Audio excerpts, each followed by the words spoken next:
So I'm going to read you an extract from Charlie and the Chocolate Factory, something that I'm sure you've heard of or read before. And I'm going to start from page 121.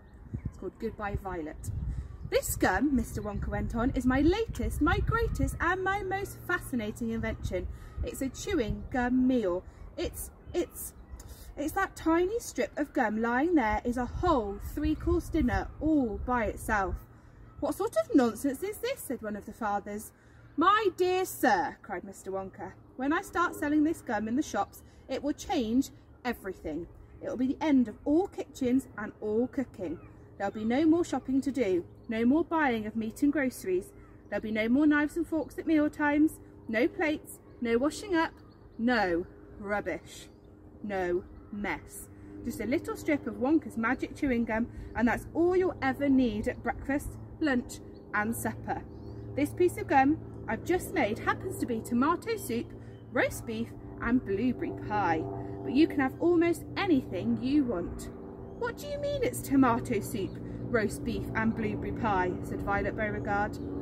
If you were to start chewing it, said Mr. Wonka, then it's exactly what you would get on the menu. It's absolutely amazing. You can actually feel the food going down your throat and into your tummy. And if you can taste it perfectly and it fills you up, it satisfies you, it's terrific. It's utterly impossible, said Veruca Salt. Just so long as it's gum, shouted Violet Beauregard. Just so long as it's a piece of gum and I can chew it, then that's for me. And quickly she took her own world record piece of chewing gum out of her mouth and stuck it behind her left ear. Come on, Mr. Wonka, she said. Hand over this magic gum of yours and we'll see if the thing works. Now, Violet, said Mrs. Beauregard, her mother, don't let's do anything silly, Violet. I want the gum, Violet said obstinately.